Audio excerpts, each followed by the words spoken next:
கர்த்தருடைய பரிசுத்த நாமத்திற்கு மகிமை உண்டாவதாக. மீண்டுமாய் சத்தியத்தின் நேர நிகழ்ச்சியின் மூலம் உங்களை சந்திப்பதில் மிகவும் சந்தோஷப்படுகிறேன். கர்த்தர் உங்களை உங்களுடைய குடும்பங்களை ஆசீர்வதிப்பாராக. கடந்த வாரத்தில் என்னுடைய மகன் சத்தியத்தின் நேர நிகழ்ச்சியின் மூலம் கர்த்தருடைய வார்த்தை பேசினான். கர்த்தர் சித்தமான வரும் நாட்களில் அவனை கர்த்தர் பயன்படுத்துவாராக. நீங்கள் எங்களுக்காக ஊழியங்களுக்காக மகனுக்காக ஜெபிக்க உங்களை அன்போடு கேட்டுக்கொள்ளுகிறேன். இந்த நாளிலும் செய்திக்கு ஆதாரமாக சங்கீதம் 65ஆம் அதிகாரம் 2வது வசனத்தை நாம் எடுத்துக்கொள்ளலாம். ஜெபத்தை கேட்கிறவரே, மாம்சமான யாவரும் உம்மிடத்தில் வருவார்கள் என்று சொல்லப்பட்டிருக்கிறது. இந்த இரவில் இந்த வசனத்தை ஆதாரமாக கொண்டு ஜெபத்தின் வல்லமை என்கிற தலைப்பில் ஒரு செய்தியை நான் உங்களுக்கு சொல்ல விரும்புகிறேன். ஜெபத்தை குறித்து நாம் எல்லாரும் நன்றாய் அறிந்திருக்கிறோம். நாம் எல்லாரும் நன்றாய் ஜெபிக்கிறவர்கள். ஆனால் அந்த ஜெபத்தின் வல்லமையை குறித்து நாம் சரியாய் அறிய வேண்டும், உணர வேண்டும். இந்த இரவில் அன்பான தேவனுடைய பிள்ளைகளை வேத ஆதாரத்தின் மூலம் ஜெபத்தின் வல்லமையை குறித்து நாம் தியானிக்க போகிறோம். அதற்கு முன்பாக ஜெபத்தை குறித்ததான சில வசனங்களை நான் உங்களுக்கு நினைவுபடுத்த விரும்புகிறேன். வேதத்தில் அநேக இடங்களில் ஜெபத்தை குறித்ததான வார்த்தைகள் சொல்லப்பட்டு இருக்கிறது. அப்படி சங்கீதம் 50:15 ஆபத்து காலத்தில் என்னை நோக்கி கூப்பிடு, நான் உன்னை விடுவிப்பேன், நீ என்னை மகிமைப்படுத்துவாய் அப்படி என்று சொல்லப்பட்டு இருக்கிறது. சங்கீதம் 145:18 தம்மை நோக்கி கூப்பிடுகிற யாவருக்கும், உண்மையாய் தம்மை நோக்கி கூப்பிடுகிற யாவருக்கும் அவர் சமீபமாய் இருக்கிறார் என்று சொல்லப்பட்டு இருக்கிறது. எரேமியா 33:3 என்னை நோக்கி கூப்பிடு, அப்பொழுது நான் உனக்கு உத்தரவு கொடுத்து நீ அறியாத உனக்கு எட்டாவமான பெரிய காரியங்களை அறிவிப்பேன் என்று சொல்லப்பட்டு இருக்கிறது. மத்தேயு 21:22 இயேசு கிறிஸ்து சொன்னார், மேலும் நீங்கள் விசுவாசம் உள்ளவர்களாகி ஜெபத்தில் எவைகளெல்லாம் கேட்பீர்களோ அவைகளெல்லாம் பெற்றுக்கொள்வீர்கள் என்று சொல்லி லூக்கா 18:1 சோர்ந்து போகாமல் ஜெபம் பண்ண வேண்டும் என்பதை குறித்து அவர்களுக்கு உவமையாக ஒரு காரியத்தை சொன்னார் என்று சொல்லப்பட்டு இருக்கிறது. 18ஆம் அதிகாரம் 7-8 வசனங்களில் நாம் படிக்கும்போது, தேவன் தம்மை நோக்கி கூப்பிடுகிற தம்மால் தெரிந்து கொள்ளப்பட்டவர்களுடைய விஷயத்தில் நீடிய பொறுமையாக இருந்து, தேவன் தம்மை நோக்கி இரவும் பகலும் தம்மை நோக்கி கூப்பிடுகிற விஷயத்தில் நீடிய பொறுமையாக இருந்து நியாயம் செய்யாமல் இருப்பாரோ, சீக்கிரமாய் நியாயம் செய்வார் என்று சொல்லப்பட்டு இருக்கிறது. அப்படியே பிலிப்பியர் 4ஆம் அதிகாரம் 6-7 வசனங்களில் நீங்கள் ஒன்றுக்கும் கவலைப்படாமல் எல்லாவற்றையும் குறித்து உங்கள் விண்ணப்பங்களை ஸ்தோத்திரத்தோடு கூடிய விண்ணப்பத்தினாலும் வேண்டுதனாலும் தேவனுக்கு தெரியப்படுத்துங்கள். அப்பொழுது எல்லா புத்திக்கும் மேலான தேவ சமாதானம் உங்கள் இருதயங்களையும் சிந்தைகளையும் கிறிஸ்து இயேசுவுக்கு உள்ளாக காக்க கடவது காத்து கொள்ளும் என்கிற அர்த்தத்தில் சொல்லப்பட்டு இருக்கிறது. யாக்கோபு 5:17 எலியா நம்மை போன்று பாடுள்ள மனிதனாய் இருந்தாலும் கர்த்தாய் ஜெபித்த பொழுது 3 வருடம் 6 மாதம் தேசத்துல மழை பெய்யவில்லை என்று சொல்லப்பட்டு இருக்கிறது. இந்த வசனங்கள் எல்லாம் ஏன் நினைவுபடுத்துகிறேன் என்று சொன்னார், இந்த நாட்கள் அன்பான தேவனுடைய பிள்ளைகளை நாம் கடமைக்காக ஜெபிக்கிறவர்களாக இருக்கக்கூடாது. நான் ஜெபத்தின் வல்லமையை புரிந்து கொள்ள வேண்டும். கர்த்தருடைய வார்த்தை மாறாதது. கர்த்தர் ஜெபத்தை கேட்கிற தேவன். என்னை நோக்கி கூப்பிடு, அப்பொழுது நான் உனக்கு உத்தரவு கொடுத்து நீ அறியாது உனக்கு எட்டாமான பெரிய காரியங்களை அறிவிப்பேன் என்று சொல்லி கர்த்தருடைய வார்த்தை சொல்லுகிறது. இன்னும் அநேக வசனங்கள் ஜெபத்தை குறித்து சொல்லப்பட்டு இருக்கிறது. இந்த ஜெபத்தின் வல்லமையை நான் சில வேத ஆதாரத்தின் மூலம் இந்த நாட்களில் தியானிக்க போகிறோம். இதன் மூலம் நம்முடைய வாழ்க்கையில இந்த வார்த்தையை கேட்கிற உங்களுடைய வாழ்க்கையில கர்த்தர் ஜெபத்தின் வல்லமையை வெளிப்படுத்துவார். ஜெபத்தின் மூலம் உங்களுடைய வாழ்க்கையில கர்த்தர் பெரிய காரியங்களை செய்வார். இன்றைக்கு அநேக பேர் ஜெபிக்கிறதுல குறையுள்ளவர்களாய் காணப்படலாம், அல்லது ஜெபித்தும் எனக்கு ஒரு காரியம் நடக்கவில்லை என்று சொல்லி சோர்வாய் காணப்படலாம். இந்த இரவில் கர்த்தர் உங்களை பார்த்து சொல்லுகிறார், நான் ஜெபத்தை கேட்கிற தேவன், நீ சோர்ந்து போகாமல் ஜெபம் பண்ணு, நிச்சயமாய் சீக்கிரமாய் நியாயம் செய்வேன் என்று சொல்லி. முதலாவதாக ஆதியாகமம் 30ஆம் அதிகாரம் 22வது வசனத்துல நான் பார்க்கும் பொழுது, தேவன் ராகேலை நினைத்தருளினார், அவளுக்கு தேவன் செவி கொடுத்து அவள் கற்பம் தரிக்கும்படி செய்தார் என்று சொல்லப்பட்டு இருக்கிறது. தேவன் ராகேலை நினைத்தருளினார், அவளுக்கு செவி கொடுத்து கர்ப்பம் தரிக்கும்படி செய்தார். செவி கொடுத்து என்று சொன்னால் நாம் யதார்த்தமாக நம்முடைய வாழ்க்கையிலும் கூட யாராவது ஒரு ஆள் கூப்பிடும் போது நாம் அவர்களுக்கு செவி கொடுக்கிறோம். கூப்பிடுவாங்க, அவருடைய சத்தம் நமக்கு கேட்காவிட்டால் அவர்கள் என்ன அதிகமாய் கூப்பிடுவாங்க. அப்பொழுது அந்த சத்தம் நமக்கு கேட்கும்போது நாம் செவி கொடுக்கிறோம். அப்படி என்று சொன்னா இங்கே ராகேல் தேவனை நோக்கி கூப்பிட்டாள், ஜெபித்தாள். தேவன் அவளுக்கு செவி கொடுத்து கற்பம் தரிக்கும்படி செய்தார். இந்த ராகேலுடைய சூழலை நாம் எல்லாருக்கும் தெரியும் தேவ பிள்ளைகளே. யாக்கோபுடைய மனைவி ராகேல், முதலாவது லேயாளை மனைவியாக கொண்ட யாக்கோபு ராகேலுக்காக மீண்டுமாய் 7 வருஷம் ஆடு மேய்க்கிறார். இப்பொழுது இந்த யாக்கோபு லேயாளை பார்க்கிலும் ராகேலை அதிகமாய் நேசித்தார் என்று சொல்லப்பட்டிருக்கிறது. லேயாள் அற்பமாய் எண்ணப்பட்டதை கர்த்தர் கண்டு அவள் கர்ப்பம் தரிக்கும்படி செய்தாள். ராகேல் மலடியாய் இருந்தாள் என்று சொல்லப்பட்டு இருக்கிறது. அந்த அதிகாரத்தின் முதல் பகுதியில ராகேல் தன் யாக்கோவுக்கு பிள்ளை பெறாதை கண்டு தன் சகோதரியின் மேல் பொறாமை கொண்டு யாக்கோபை நோக்கி, எனக்கு பிள்ளை கொடும், இல்லாவிட்டால் நான் சாகிறேன். யாக்கோபுக்கு ராகேல் பிள்ளை பெறாததை கண்டு அவள் தன் சகோதரியின் மேல் பொறாமை கொண்டு என்று சொல்லப்பட்டு இருக்கிறது. அந்த பொறாமை எலும்புரிக்கி என்று சொல்லி வசனத்தில் சொல்லப்பட்டு இருக்கிறது. அதனால பொறாமையை நாம் உள்ளத்தை விட்டு மாற்ற வேண்டாம். அது மாம்சத்தின் கிரியா இருக்கிறது. இங்கே சகோதரின் மேல் பொறாமை கொண்டு அவளுக்கு குழந்தை இருக்குது, எனக்கு குழந்தை இல்லையே என்று சொல்லி சகோதரின் மேல் பொறாமை கொண்டு எனக்கு பிள்ளை கொடும், இல்லைன்னா சாகிறேன் அப்படி என்று சொல்லுகிறார். இங்கே யாக்கோபு அழகான ஒரு ஆழமான வார்த்தை அங்கே சொல்லுகிறார். 2வது வசனத்துல, அப்பொழுது யாக்கோபு ராகேல் மேல் கோபம் கொண்டு, தேவன் அல்லவா உன் கற்பத்தை அடைத்திருக்கிறார், தேவன் அல்லவா உன் கற்பத்தை அடைத்திருக்கிறார். நன்றாய் புரிந்து கொள்ளுங்க தேவ பிள்ளைகளை. இங்க ராகேல் பிள்ளை பெறாததற்கு காரணம் தேவன் அவளுடைய கற்பத்தை அடைத்திருந்தா. தேவன் அல்லவா உன் கற்பத்தை அடைத்திருக்கிறார். அப்படி என்று சொன்னால் நீ தேவனிடத்தில் கேள், நீ தேவனிடத்தில் கேள் என்று சொல்லி அங்கே யாக்கோபு சொல்லுகிறார். முதல்ல புரிந்து கொள்ளாதவள் மனைவியாக கொடுக்கிற அவள் மூலமாவது எனக்கு குழந்தை பிறக்கட்டும் என்று சொல்லி, அந்த நாட்களில அடிமை பெண் மூலம் பெண்களுக்கு, ஸ்திரீகளுக்கு அடிமை பெண் இருந்தார்கள். அவர்கள் மூலம் பிறக்கிற குழந்தைகள் இவர்களுடைய சந்ததியாய் கருதப்பட்டது. அதனாலதான் சாராள் ஒரு சூழ்நிலையில காலங்கடந்த கர்த்தர் திரும்ப திரும்ப சொன்னா, உன் சந்ததியை பெருக பண்ணுவேன், உன் சந்ததியை ஆசீர்வதிப்பேன் என்று சொல்லி, சாராள் ஒரு சூழ்நிலையில என் அடிமை பெண் மூலமாக என் குடும்பம் கட்டப்படட்டும் அப்படி என்று சொல்லி ஆகாரை மனைவியாய் கொடுத்தாள் என்று சொல்லி பார்க்கிறோம். இங்கேயும் அப்படித்தான். அந்த 3வது வசனத்துல, அப்பொழுது அவள், இதோ என் வேலைக்காரியாகிய பில்காள் இருக்கிறாளே, அவள் என் மடிக்கு பிள்ளைகளை பெறவும் அப்படி என்று சொல்லப்பட்டு இருக்கிறது. குழந்தை பிறக்கிறது. ஆனாலும் கூட ஒரு சூழ்நிலையில இந்த ராகேல் கர்த்தர் நோக்கி அதிகமாய் கூப்பிட்டாள். ஜெபத்தின் வல்லமை குறித்து நான் உங்களுக்கு சொல்லி கொண்டு இருக்கிறேன் தேவ பிள்ளைகளை. கர்த்தர் கர்ப்பத்தை அடைத்திருந்தார், உன் கர்ப்பத்தை கர்த்தர் அல்லவா அடைத்திருக்கிறார் என்று சொல்லி யாக்கோபு சொன்ன சூழ்நிலையிலும் கூட இங்க ராகேல் அதிகமாய், அந்த வசனம் தெளிவாய் சொல்லுகிறது, நாம் புரிந்து கொள்ள வேண்டும். அந்த பகுதி நாம் எல்லாத்துக்கும் நன்றாக தெரிந்த பகுதி தான். தேவன் ராகேலை நினைத்தருள்னா அவளுக்கு தேவன் செவி கொடுத்து அவள் கற்பம் தரிக்கும்படி செய்தார் என்று சொல்லப்பட்டு இருக்கிறது.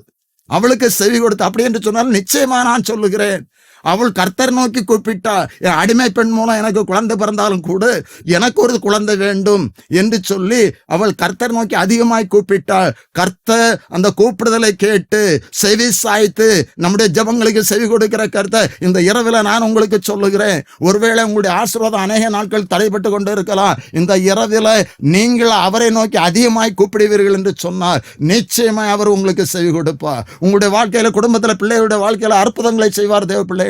அந்த ராகேலுடைய வாழ்க்கையில கர்த்தர் அடைத்திருந்த கற்பத்தை திறந்தார். ஒரு வேத பகுதியை கூட நான் உங்களுக்கு நினைவுபடுத்த விரும்புகிறேன். அன்னாளை குறித்து நாம் அதிகமாக தியானித்திருக்கிறோம். 1 சாமுவேல் 1ஆம் அதிகாரம் 5வது வசனம், அன்னாளை நேசித்தபடியினால் அவளுக்கு இரட்டிப்பான பங்கு கொடுப்பான், கர்த்தரோ அவள் கற்பத்தை அடைத்திருந்தார். இந்த 2 பகுதிக்கும் ஒரு ஒற்றுமை இருக்கிறது. வேதம் அறிந்தவர்களுக்கு நன்றாய் தெரியும், நன்றாய் புரியும். அன்பான தேவனுடைய பிள்ளைகளை, ஒரு முறை கூட உங்களுக்கு நினைவுபடுத்துகிறேன். அங்கு யாக்கோபு ராகேலை நேசித்தான். இங்கே எல்கானா அன்னாளை மிகவும் நேசித்தான். அவனுக்கும் 2 மனைவிகள், இவனுக்கும் 2 மனைவிகள் நேசித்தான். ஆனா கணவன் நேசிக்கிறதுனால ஒரு அற்புதம் நடந்து விடாது. கணவன் நேசிக்கிறார், கடமைகளை செய்கிறார். நீங்க அன்னாளை நேசித்து ரெட்டிப்பான பங்கை கொடுத்தான். இப்பொழுது பென்னினாள் மிகவும் துக்கப்படுத்துகிறாள். அதனால அவள் அழுது கொண்டே இருக்கிறா. சிலோவுக்கு போய் அவங்க பலி செலுத்தி சாப்பிட்டு கொண்டு இருக்கும்போது ரெட்டிப்பான பங்கை எல்கானா கொடுத்தாலும் கூட அவள் அழுது கொண்டே இருப்பாள் என்று சொல்லி பார்க்கிறோம். இப்பொழுது எல்கானா தேற்றுகிறான். அன்னாளே ஏன் சாப்பிடாத இருக்கா, ஏன் அழுகிறா, ஏன் சஞ்சலப்படுகிறா, 10 குமாரரை பார்க்கலாம், நான் உனக்கு அதிகம் அல்லவா என்று சொல்லுகிறான். ஆனால் அவளுக்கு ஆறுதல் வரவில்லை.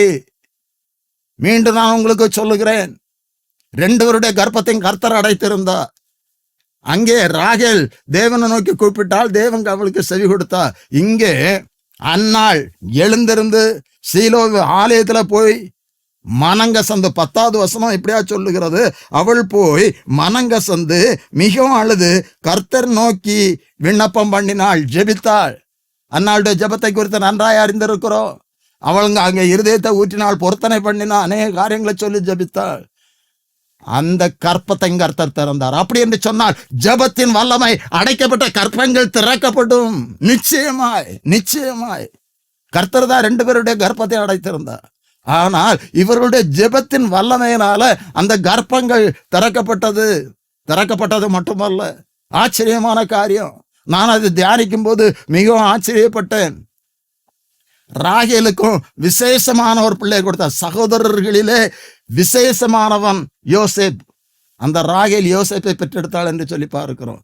அதுபோல அன்னாளுக்கும் கால தாமதமானாலும், அவருடைய வாழ்க்கையில் அதிகமான பிரச்சனைகள் காணப்பட்டாலும், ஒரு பெரிய தீர்க்கதரிசி சாமுவேலை அவள் பெற்றெடுத்தாள். அப்படிப்பட்ட அற்புதத்தை செய்கிற கருத்து இன்றைக்கும் செய்ய வல்லவராய் இருக்கிறார். ஜெபத்தின் வல்லமை உங்களுடைய வாழ்க்கையில வெளிப்படத்தக்கதாக அன்பான தேவனுடைய பிள்ளைகளை என்ன அதிகமாய் ஜெபம் பண்ணுங்கள்.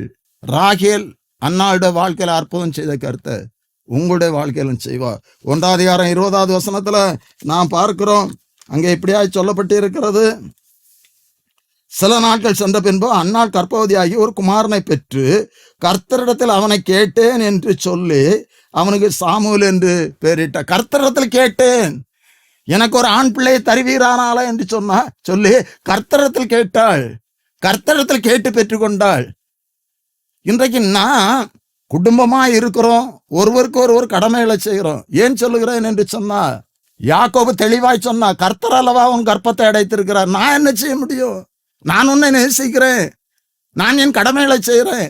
மனைவியை ஆசீர்வதிக்கிறது கர்த்தர் தான், பிள்ளைகளை ஆசீர்வதிக்கிறது கர்த்தர் தான், கணவனை குடும்ப தலைவரை ஆசீர்வதிக்கிறது கர்த்தர் தான். இங்கேயும் எல்கானா அன்னாளை ரொம்ப நேசித்தான். அதனால எந்த பயனும் இல்லை. கர்த்தர் இவர்கள் 2 பேருடைய ஜெபத்தினால அடைக்கப்பட்டிருந்த கற்பத்தை திறந்தார், அற்புதம் செய்தார், ஆசீர்வதித்தார். அப்படியே இந்த இரவிலே உங்களுடைய வாழ்க்கையிலும் கர்த்தர் பெரிய காரியங்களை செய்வார். 2வதாக யாத்திராகமம் 32ஆம் அதிகாரம் 14வது வசனம். யாத்திராகமம் 32ஆம் அதிகாரம் 14வது வசனம் இப்படியா சொல்லுகிறது.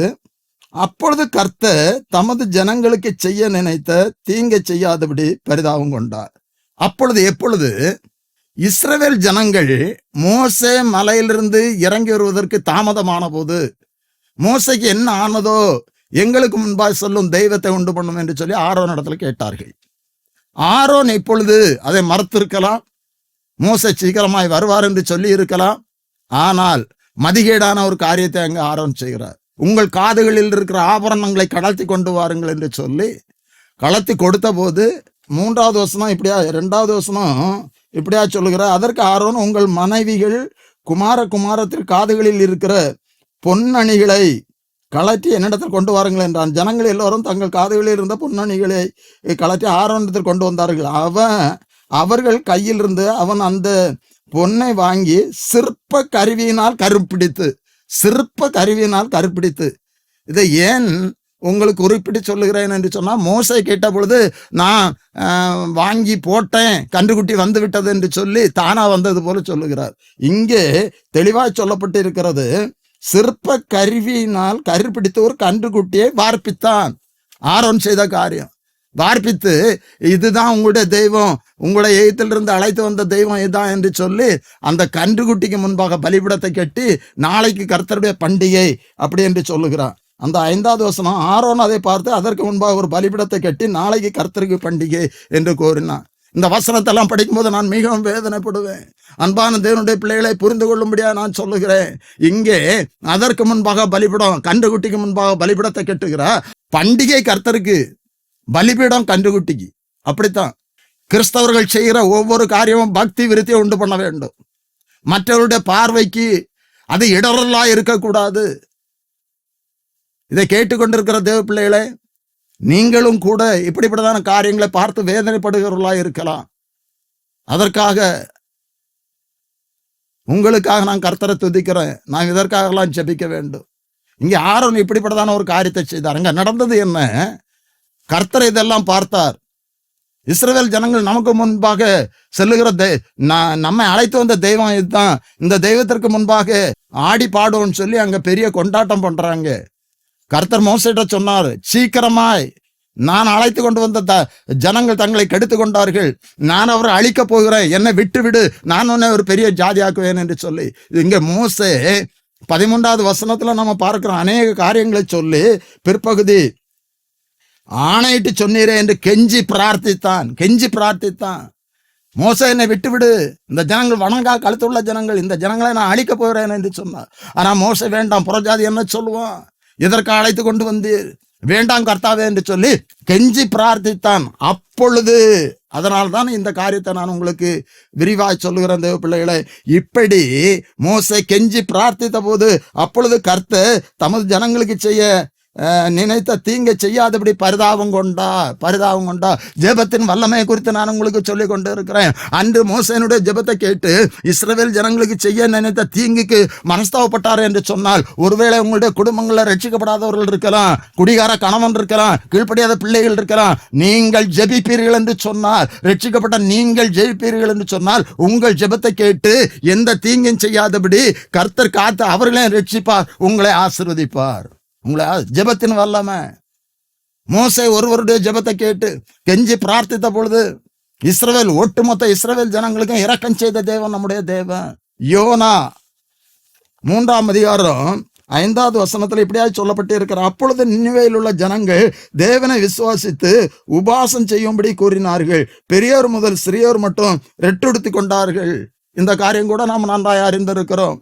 யோனாவிட்ட கர்த்தர் சொன்னார், நினிவே ஜனங்களுடைய பாவம் மீதியா இருக்கிறத அழிக்க போகிறேன், நீ போ, இதை அறிவி என்று சொன்னார். இப்ப யோனா திசை மாறி போய் கப்பலிலே பயணம் செய்து கொண்டு இருக்கிறார். கப்பலில் பெரிய பிரச்சனை வருகிறது. இப்பொழுது யோனா ஒரு சூழலில் சொல்லு, என்னை தூக்கி கடல்ல போடுங்கள் என்று சொல்லி அப்படியே செய்தார்கள். அங்கே கடல் அமைதலானது. மீனுக்கு கட்டளையிட்டார். மீனின் வயிற்றிலிருந்து யோனா ஜபிக்கிறார். மீனும் கக்கிற்று. இப்பொழுது 3ஆம் அதிகாரத்துல பார்க்கிறோம், நீ எழுந்து மகா நகரமாகிய நினிவேக்கு போய் நான் உனக்கு கற்பிக்கும் வார்த்தை அதற்கு விரோதமாய் பிரசங்கி என்றார். விரோதமாய் பிரசங்கி. இன்றைக்கு ஆசீர்வாதமான வார்த்தைகளை பிரசங்கினவரை சொல்லுவாங்க. இங்கேயும் யோனாவும் அப்படித்தான். விரோதமாய் பிரசங்கும் போது அந்த ஜனங்கள் என்ன செய்வாங்க, கர்த்தர் மனஸ்தாபப்பட்டு தீங்கு மனஸ்தாபப்படுவார், அந்த ஜனங்கள் என்ன ஏற்றுக்கொள்ள மாட்டாங்க அப்படின்னு சொல்லி அவர் திசை மாறி போனார். இன்றைக்கு தீர்க்க தரிசனங்கள் எல்லாம் ஆசீர்வாதம். ஒருவருடைய பாவத்தை வெளிப்படுத்துகிற தீர்க்க தரிசனங்கள் குறைவு. அவர்களுக்கு ஆசீர்வாதமான வார்த்தைகளை, அவர்கள் எவ்வளவு பெரிய பாவம் செய்திருந்தாலும் சகோதரியை உன்னை ஆசீர்விப்பா, சகோதரா உன்னை ஆசீர்விப்பா, கர்த்தர் ஆசீர்விப்பா நிச்சயமா. நான் அதை தவறா சொல்லல. ஆசீர்வாதம் மட்டுமல்ல தீர்க்க தரிசனம். ஒருவருடைய பாவத்தை சொல்லுவதும் ஒருவருடைய பாவத்தை வெளிப்படுத்துவதும் அதுவும் தீர்க்க தரிசனம். இப்படிப்படான தீர்க்க தரிசிகளை கர்த்தர் எழுப்புவாராக. இங்க யோனா பிரசங்கித்தாரு, நினைவே அழிய போகிறது என்று சொல்லி. இந்த ஜனங்கள் மனம் திரும்புறாங்க. ஜனங்கள் மட்டுமல்ல, தொடர்ந்து பார்க்கிறோம், ராஜா சிங்காசனத்திலிருந்து இறங்கி அவனும் ரெட்டுடுத்தி ஜனங்களோடு கூட அவனும் உபவாசித்தான், அவனும் ஜெபித்தான். நடந்தது என்ன? அன்பான தேவனுடைய பிள்ளைகளே, தீங்கு மனஸ்தாபப்படுகிற தேவன் நம்முடைய தேவன். நினிவே ஜனங்களுடைய பாவம் மீதியா இருந்தாலும் கூட அந்த ஜனங்கள் மனம் திரும்பிய போது, அந்த ராஜாவும் மனம் திரும்பிய போது 10வது வசனம் சொல்லுகிறது, அவர்கள் தங்கள் பொல்லாத வழிகளை விட்டு திரும்பினார்கள் என்று தேவன் அவர்களுடைய கிரியைகளை பார்த்து தாம் அவர்களுக்கு செய்வேன் என்று சொல்லி இருந்த தீங்கை குறித்து மனஸ்தாபப்பட்டு அதை செய்யாதிருந்தா நினிவே அழிக்கப்படும் என்று சொல்லி யோனா மூலம் சொன்னார். ஆனா அந்த ஜனங்கள் மனம் திரும்பி தங்களை தாழ்த்தி அவங்களை உபாசத்தை குறித்து ஜெபித்த பொழுது அவர்கள் மட்டும் இல்லை, ராஜாவும் கூட, அங்க ஆடு மாடுகள் மிருக ஜீவன் ஒன்றுமே புசிக்க கூடாது. குடிக்க கூடாது என்று சொல்லி ஒட்டு மொத்தமா ஒரு பெரிய ஒரு அசைவை உண்டு பண்ணி ஒட்டு மொத்தமா அவர்கள் உபவாசித்தார்கள் என்று சொல்லி பார்க்கிறோம். இது கர்த்தருடைய சமூகத்தில் எட்டியது. ஜெபத்தின் வல்லமையை குறித்து நான் உங்களுக்கு சொல்லி கொண்டு இருக்கிறேன்.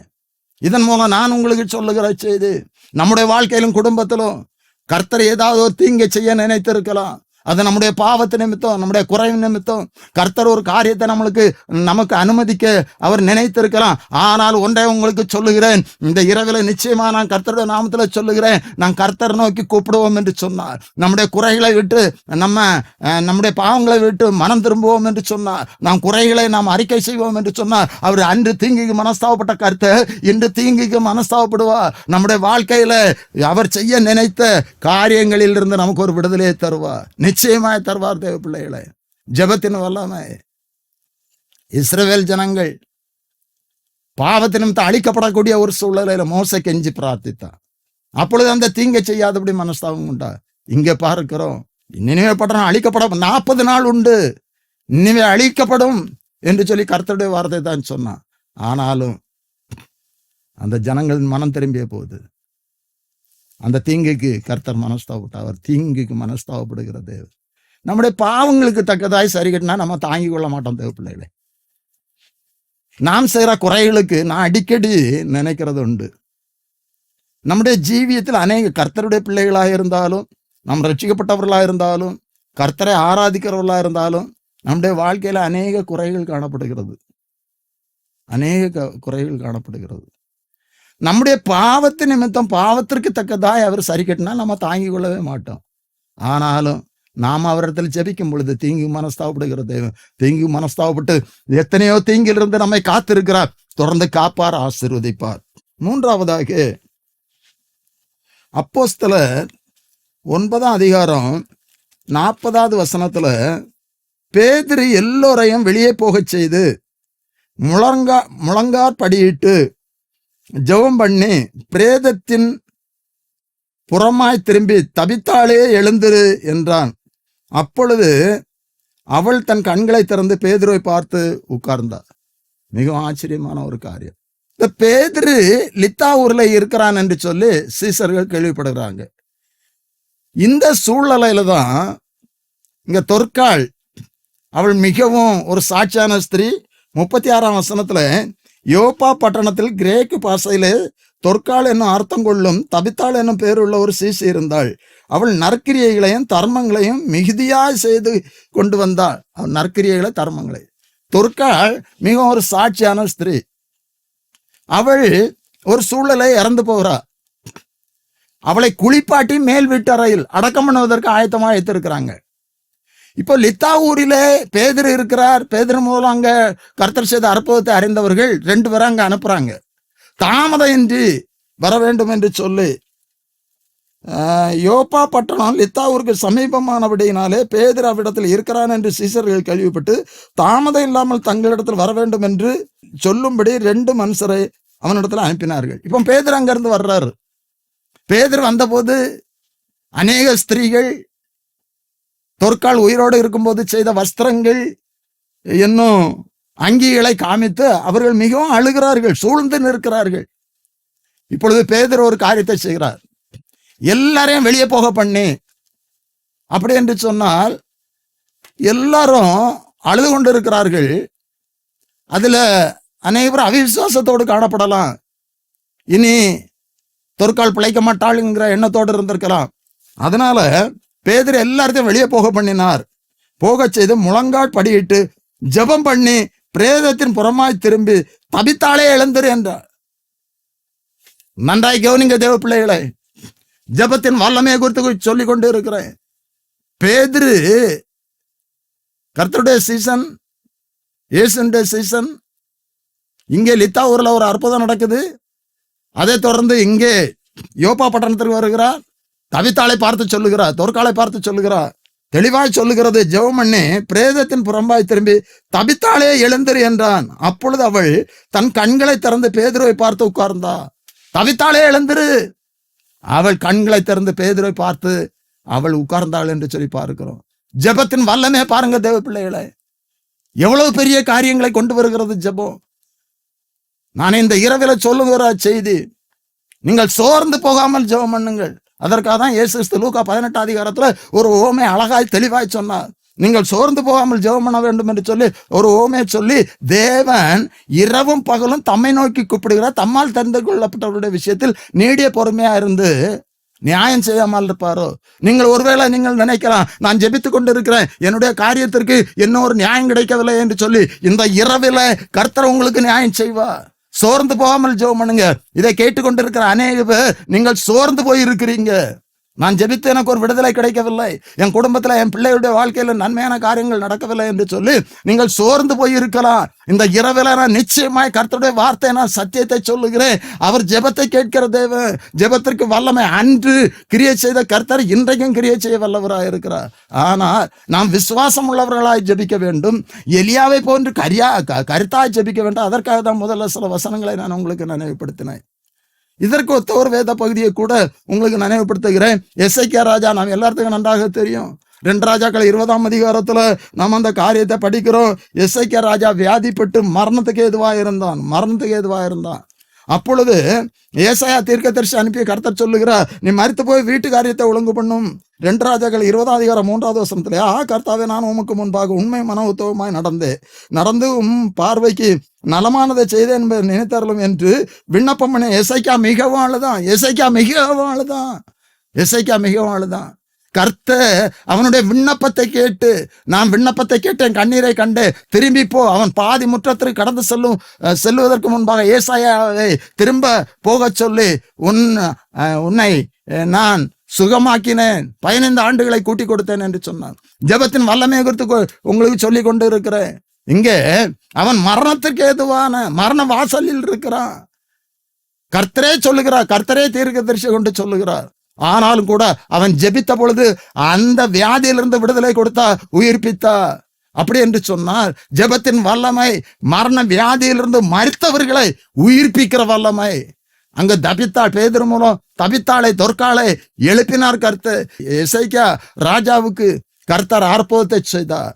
தீர்க்கதரிசி கொண்டு சொன்னாலும் கூட அற்புதத்தை செய்தார். ஜெபத்தின் வல்லமை என்கிற தலைப்புல சில காரியங்களை நான் உங்களுக்கு சொன்னேன். இந்த பிள்ளைகளை மீண்டும் நான் உங்களுக்கு சொல்லுகிறேன், நீங்கள் ஜெபத்தில் சோர்ந்து போகாதீர்கள். ஜெபத்திற்கு வல்லமை உண்டு. இந்த உலகத்துல எந்த சக்திக்கும் இல்லாத வல்லமை ஜெபத்திற்கு உண்டு. நம்முடைய தேவன் ஜெபத்தை கேட்கிற தேவன். ஜெபத்தை கேட்கிறவரே, மாம்சமான யாவரும் உம்மிடத்தில் வருவார்கள். நீங்க இன்னும் அதிகமா ஜெபம் பண்ணுங்க. யாரும் சோர்ந்து போகாதுங்க, அதிகமா ஜெபம் பண்ணுங்க. ஜெபத்திற்கு வல்லமை குறைந்து போகல, அந்த வல்லமை இன்றைக்கு இருக்கிறது. இந்த இரவில உங்களுடைய வாழ்க்கையில அந்த வல்லமை வெளிப்படும் பிள்ளைகளே. நிச்சயமா கர்த்தர் கிரியேசிவா. 3 காரியங்களை நான் உங்களுக்கு சொன்னேன். அடைக்கப்பட்டிருந்த கர்ப்பத்தை கர்த்தரே திறந்தார். ராகேலுடைய வாழ்க்கையில, அன்னாளுடைய வாழ்க்கையில. அப்படியே மோசே ஜெபித்த பொழுது இஸ்ரவேல் ஜனங்களுக்கு அவர் நினைத்த அந்த தீங்கிலிருந்து அந்த இஸ்ரவேல் ஜனங்களை விடுவித்தார். யோனா மூலம் சொல்லப்பட்டாலும் கூட நினிவே ஜனங்களுக்கு அவர் இரக்கம் செய்தார். அப்படியே தபித்தாளை உயிரோடு எழுப்பினார் ஜெபத்தின் மூலம். எசேக்கியா ராஜாவுக்கு விடுதலை கொடுத்தார். இந்த இரவில் நம்முடைய வாழ்க்கையிலும் கர்த்தர் அப்படிப்பட்டதான கிரியைகளை செய்வார். நான் ஜெபிக்கலாம். என்னை நோக்கி கூப்பிடு, அப்பொழுது நான் உனக்கு உத்தரவு கொடுத்து நீ அறியாத உனக்கு எட்டாமான பெரிய காரியங்களை அறிவிப்பேன் என்று சொன்ன எங்கள் பரிசுத்த பரலோகத்தின் பிதாவே, ஆசீர்வாதமான இந்த இரவு வேளைக்காக உமக்கு ஸ்தோத்திரம். இந்த வேளையிலும் ஜெபத்தின் வல்லமையை குறித்து நாங்கள் தியானித்தோம். அப்பா கர்த்தாவே, நீர் அன்று செய்த கிரியைகள் இன்றைக்கும் செய்ய நீர் வல்லவராயிருக்கிறீரப்பா. ஜெபத்தின் மூலம் கர்த்தாவே, ஒவ்வொருடைய வாழ்க்கையிலும் இந்த வசனத்தை கேட்ட, இந்த செய்தி கேட்ட ஒவ்வொருடைய வாழ்க்கையிலும் நீர் கிரியை செய்யும்படியா ஜெபிக்கிறோம். அநேகர் சோர்ந்து போய் இருக்கிறாங்கப்பா. கர்த்தாவே, இந்த வேளையில ஒவ்வொருவரையும் நீர் உற்சாகப்படுத்தும்படியா ஜெபிக்கிறோம். ஜெபத்தை கேட்கிற தேவனப்பா, ஜெபத்தின் மூலம் நீர் செய்த கிரியைகளை ஒவ்வொருவரும் விசுவாசத்தோடு ஜெபிக்கவும், அதன் மூலம் பெரிதான விடுதலை பெற்றுள்ளோம். கர்த்தர் கிருபை செய்வீராக. ராகேலுடைய வாழ்க்கையில, அன்னாளுடைய வாழ்க்கையில நீர் அற்புதம் செய்து ஜெபத்தின் மூலம் அடைக்கப்பட்ட கர்ப்பம் திறக்கப்பட்டது. இந்த இரவில் அடைக்கப்பட்டிருக்கிற கர்ப்பங்கள் திறக்கப்படுவதாக, அற்புதங்கள் நடக்கட்டும் அப்பா. அப்படியே இஸ்ரவேல் ஜனங்கள் பாவம் செய்த நிமித்தம் அவர்களை அழிக்க நினைத்தாலும் கூட மோசே கெஞ்சி பிரார்த்தித்தான். அப்படியே நினிவேயுடைய ஜனங்களுடைய பாவங்கள் நிமித்தம் அதை அழிக்க நினைத்தாலும் கர்த்தாவே, அந்த ஜனங்கள் மனம் திரும்பிய பொழுது நீர் கர்த்தாவே அற்புதம் செய்தீரே. அப்படியே எங்களுடைய குறைகளை கர்த்தாவே நீர் மன்னித்து, ஒவ்வொருடைய குறைகளையும் மன்னித்து, நீர் பாவங்களை மன்னித்து ஒவ்வொருடைய வாழ்க்கையில அற்புதம் செய்ய முடியாது ஜெபிக்கிறேன் அப்பா. தபித்தாளை உயிர்ப்பித்து இசைக்க ராஜாவுக்கு விடுதலை கொடுத்து அப்படியே வியாதியோடு இருக்கிற ஒவ்வொருடைய வாழ்க்கையிலும் இந்த இரவில் அற்புதம் நடக்கட்டும். உங்களுடைய சுகமாக்கும் வல்லமை ஒவ்வொரு சரீரத்தில் இறங்கி வர முடியாது ஜெபிக்கிறேன் அப்பா. ஜெபத்தின் வல்லமை ஒவ்வொருடைய வாழ்க்கையிலும் குடும்பத்திலும் வெளிப்படட்டும். உம்முடைய நாமம் மகிமைப்படட்டும். மீட்பர் இயேசு கிறிஸ்துவின் ஜெபிக்கிறோம் நல்ல பிதாவே, ஆமென்.